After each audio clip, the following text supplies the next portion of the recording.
آپ صرف اور صرف مسلم لیگ نون کے ووٹروں کے وزیر اعظم نہیں ہیں، آپ پورے پاکستان کے وزیر اعظم ہیں۔ پاکستان تحریک انصاف کے اپنے حلقوں کے اندر بھی شدید تشویش پائی جاتی ہے کہ فواد چودھری کے علاقے میں انتہائی فلاپ شو جو ہے وہ منعقد کیا گیا۔ عمران خان صاحب نے جو ہے وہ فواد چودھری پہ کافی ناراضگی کا اظہار کیا۔ ایف آئی اے کے خفیہ اکاؤنٹ سے 78 کروڑ 70 لاکھ روپے کی ٹرانزیکشنز کا انکشاف ہوا ہے، لیکن عمران خان صاحب کی ایمانداری کے اوپر کوئی سوال نہ اٹھائے۔ ٹویٹ لگی شیریں مزاری صاحبہ کی جانب سے، انہوں نے کہا چلو ایک اچھا موقع ہے، اس بہانے D G I S P R کو بھی جو ہے وہ ٹیگ کر کے ان سے سوال کر لیا جائے۔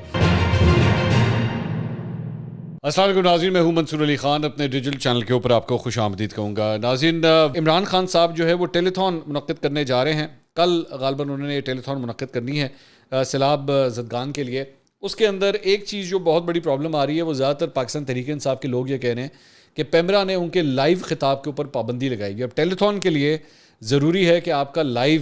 بیٹھنا بہت ضروری ہے، آپ کو لائیو بیٹھنا چاہیے، تو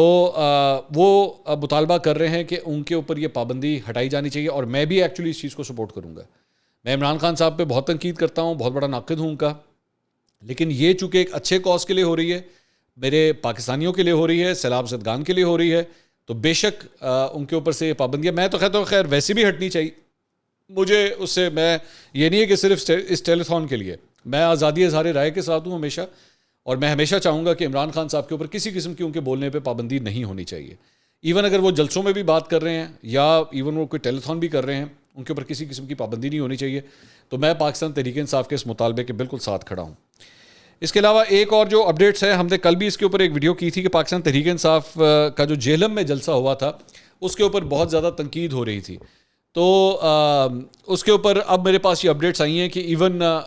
دیگر پاکستان تحریک انصاف کے اپنے حلقوں کے اندر بھی، مختلف واٹس ایپ گروپس کے اندر اور جو دیگر کارکنان ہیں ان کے اندر بھی جو ہے وہ شدید تشویش پائی جاتی ہے کہ فواد چودھری کے علاقے میں انتہائی فلاپ شو جو ہے وہ منعقد کیا گیا۔ اچھا، یہ پہلا موقع نہیں ہے، اس سے پہلے جولائی 2018 میں بھی جو ہے وہ جیلم کے اندر ایک پاکستان تحریک انصاف کا جلسہ منعقد کیا گیا تھا، اور وہ بھی ایک فلاپ شو تھا، اور اس وقت بھی عمران خان صاحب نے جو ہے وہ فواد چودھری پہ کافی ناراضگی کا اظہار کیا تھا، بلکہ خبریں بھی آپ کے سامنے ہیں کہ اس وقت بھی یہ بڑا ایک فلاپ شو منعقد کیا گیا تھا، اور کل بھی جو ہے وہ یہی صورتحال رہی ہے۔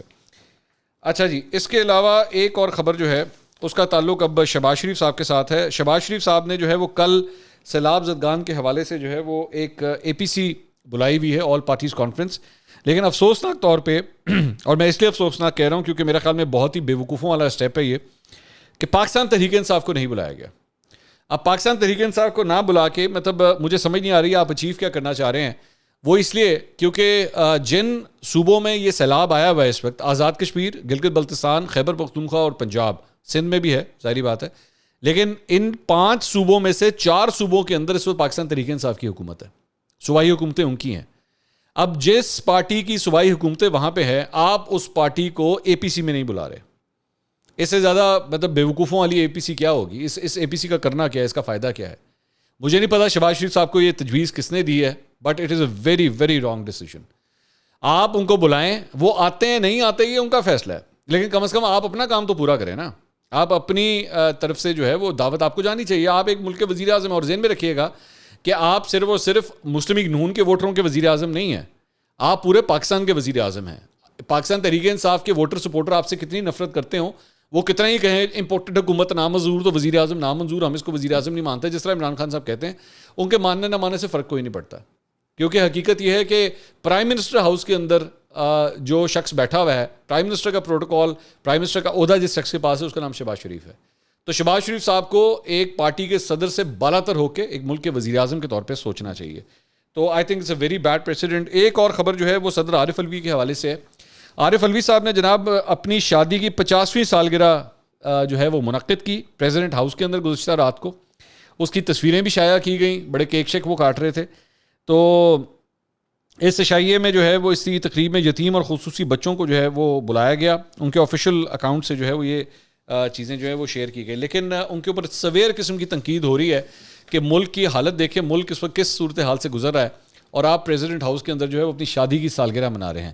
I think it is a very very مطلب میں کیا اسے پتھر دلی کہہ سکتا ہوں، میرے خیال میں یہی لفظ شاید مناسب رہے گا کہ ایک سنگ دل شخصی جو ہے وہ اس طرح کا کام کر سکتا ہے کہ جب آپ کو پتہ ہے کہ ملک اس صورتحال سے گزر رہا ہے، تو ایسے موقع کے اوپر بھی جو ہے وہ آپ اپنی سالگرہ, شادی کی سالگرہ جو منا رہے ہیں, آپ اپنی شادی کی سالگرہ ڈیلے بھی کر سکتے ہیں. کوئی ایسی بات نہیں ہے کہ اگر آپ آج نہیں منائیں گے تو خدا نخواستہ آپ کے ازدواجی زندگی کے اندر کوئی ایشو آ جائے گا, یا آپ لوگ خدا نخواستہ اس سے کوئی فرق پڑے گا. لوگ اب برتھ ڈیز آگے پیچھے کر لیتے ہیں, اینیورسریز بھی آگے پیچھے کنوینئنٹ کے مطابق کر لیتے ہیں. تو بھائی ایک ملک کا صدر بیٹھ کے اپنی جو ہے وہ شادی کی سالگرہ ایسے موقع کے اوپر بنا رہا ہو, جب پاکستان, آدھا پاکستان جو ہے وہ سیلاب کی وجہ سے ڈوبا ہوا ہے, پتہ نہیں کتنے ہزاروں لوگ جو ہیں وہ اس دنیا سے چلے گئے ہیں, ڈسپلیسڈ ہیں, لوگوں کے گھر ختم ہو چکے ہیں, اور ملک کا صدر جو ہے وہ بیٹھ کے اپنی شادی کی سالگرہ بنا رہا ہے. وہ quite distasteful, that is the only word I can say. اس کے علاوہ ایک اور خبر جو ہے جی وہ ایف آئی اے کے حوالے سے ہے, اور خبر یہ ہے کہ ایف آئی اے کے خفیہ اکاؤنٹ سے 78 کروڑ 70 لاکھ روپے کی ٹرانزیکشنز کا انکشاف ہوا ہے. ایف آئی اے کی تحقیقات میں یہ انکشاف ہوا ہے کہ جی 78 کروڑ 70 لاکھ روپے سے زائد کی بھاری رقم ایک غیر اعلانیہ اکاؤنٹ میں جمع کروا کر نکالی گئی.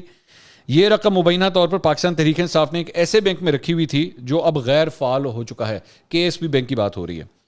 ڈان اخبار کے مطابق یہ انکشاف الیکشن کمیشن کے اس فیصلے کے تقریباً 3 ہفتے بعد سامنے آیا ہے کہ پاکستان تحریک انصاف نے ممنوعہ ذرائع سے فنڈز حاصل کیے, جس کی پاکستان تحریک انصاف ابھی بھی تردید کر رہا ہے. ایف آئی اے کی جانب سے غیر فعال بینک کی حاصل کی گئی دستاویز سے پتہ چلتا ہے کہ پاکستان تحریک انصاف نے باضابطہ طور پر 4 افراد کو اکاؤنٹ چلانے کی اجازت دے رکھی تھی. ان ناموں کی فہرست میں فرید الدین احمد بھی شامل ہیں. اب یہ فرید الدین احمد کون ہے؟ جو گزشتہ سال اکتوبر میں international consortium of investigative journalist کی جانب سے جاری کردہ آف شور ہولڈنگز اور بڑے ناموں کی ممکنہ ٹیکس چوری سے متعلق پنڈورا پیپرز کے اجراء کے بعد منظر عام پر آئے تھے. ان کا نام جو ہے وہاں پر سامنے آیا تھا. یہ ان میں سے ایک صاحب ہیں جو ان اکاؤنٹس کے سگریٹری تھے, مطلب ان کے آتھرائز تھے. یہ بات بھی پتہ لگی ہے کہ فرید الدین احمد کے نام پر 2 آف شور کمپنیاں ہاک فیلڈ لمیٹڈ اور لاک گیٹ انویسٹمنٹ رجسٹرڈ ہیں. دستاویزات میں پاکستان میں ان کا پتہ 2 زمان پاک لاہور کے طور پر دکھایا گیا ہے, جو پی ٹی آئی کے چیئرمین عمران خان کی رہائش کا لگتی ہے. اس وقت عمران خان کے معاون خصوصی شہباز گل نے ان کی فرید الدین احمد کے ساتھ وابستگی کی تردید کرتے ہوئے دعویٰ کیا تھا کہ نہ تو پی ٹی آئی کے سربراہ اس شخص کو ذاتی طور پر جانتے ہیں اور نہ ہی ان سے کبھی انہوں نے ملاقات کی ہے. بعد میں فرید الدین احمد نے عمران خان کے لیک اور ان کی آف شور کمپنیوں کے درمیان کسی بھی تعلق کی تردید بھی کی تھی, لیکن کہا تھا کہ وہ عمران خان دونوں کا مشترکہ برقی ورثہ ہے, یہ انہوں نے فرمایا تھا. ایک اور مجاز اکاؤنٹ ہولڈر شیپس جم کے مالک عمر فاروق کو گولڈی, جو عمران خان کے بڑے قریبی دوست بتائے جاتے ہیں, جبکہ دیگر 2 میں حامد زمان اور رائے عزیز اللہ شامل ہیں. ان 4 افراد کو اکاؤنٹ چلانے کی اجازت دینے کا فیصلہ پی ٹی آئی کہ سینٹرل فائنانس بورڈ نے اکاؤنٹ کھولنے سے چند روز قبل 26 دسمبر 2012 کو جاری کردہ نوٹیفکیشن کے مطابق کیا تھا. نوٹیفکیشن پر پارٹی کے اس وقت کے مرکزی فائنانس سیکرٹری سردار اظہر طارق کے بھی دستخط موجود ہیں. ایسے میں جبکہ تقریباً تمام بینکوں نے ای سی پی کے ساتھ اسٹیٹمنٹس اور دیگر مالی تفصیلات شیئر کی, جن میں پی ٹی آئی کو موصول ہونے والی زر مبادلہ کی تفصیلات بھی شامل ہیں. زیر بحث بینک نے اب صرف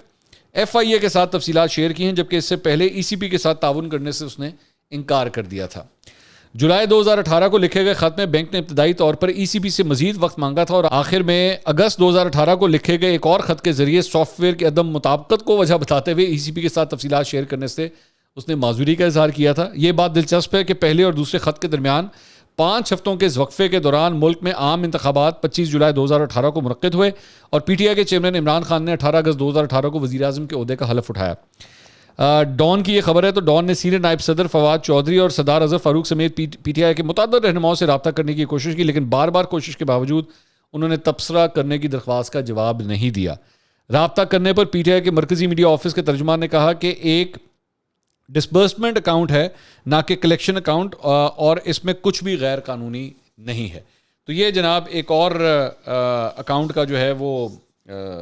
انکشاف ہوا ہے, 78 کروڑ اور 70 لاکھ روپے کی ٹرانزیکشن, لیکن عمران خان صاحب کی ایمانداری کے اوپر کوئی سوال نہ اٹھائے. ایک اور خبر جو ہے اس کا تعلق شیریں مزاری صاحبہ سے ہے. شیریں مزاری صاحبہ نے آج ایک ٹویٹ کیا, اور ٹویٹ کیا کیا بیسکلی یہ افغانستان کی خبر ہے. اس کے اندر اس خبر میں لکھا ہوا ہے, The Taliban Defense Minister Mullah Yaqub says the country's radar system was destroyed when the Americans evacuated, but our intelligence suggests that the US drones were entering through Pakistan. Taliban نے بیسکلی پاکستان کے اوپر یہ الزام لگایا. We demand that Pakistan does not allow their airspace. تو basically انہوں نے یہ کہا کہ جی جو بھی ڈرونز آئے ہیں افغانستان کے اندر وہ پاکستان سے آئے ہیں. شیریں مزاری صاحبہ آگے سے کیا فرماتی ہیں, This is a serious allegation. We suffered death of our citizens and paid heavy economic costs of fighting US wars before. We cannot be dragged into another such war. Nation needs clarification from Ministry of Foreign Affairs and official DG ISPR if we have again done a deal with US to allow drone overflights. So basically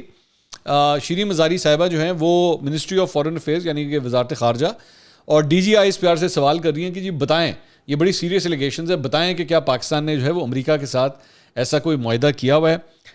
Shireen Mazari صاحبہ کو so basically Taliban کی کہی ہوئی بات کے اوپر زیادہ یقین ہے، لیکن اس سے پہلے جبکہ یہ بات آلریڈی اناؤنس کی جا چکی ہے، D G I S P R کی جانب سے کلیئر کٹ یہ کہا جا چکا ہے کہ اس قسم کا کوئی ایسا معاہدہ نہیں ہے،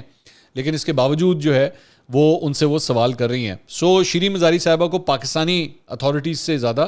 طالبان کے اوپر مجھے لگتا ہے زیادہ ٹرسٹ ہے کہ طالبان جو بات کر رہے ہیں وہ زیادہ بات درست ہے. تو ہوتا ہے سیاست کے اندر یہی ہوتا ہے کہ آپ کو غیر ملکیوں کی جو بات ہے وہ زیادہ دل کے قریب آ رہی ہے،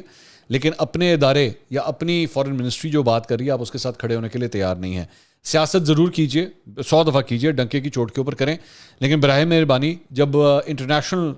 پلیٹ فارمز کے اوپر پاکستان کی بات آئے نا تو پاکستانی ادارے اور پاکستانی شخصیات اور پاکستانی سیاستدانوں کے ساتھ کھڑا ہونا سیکھیں.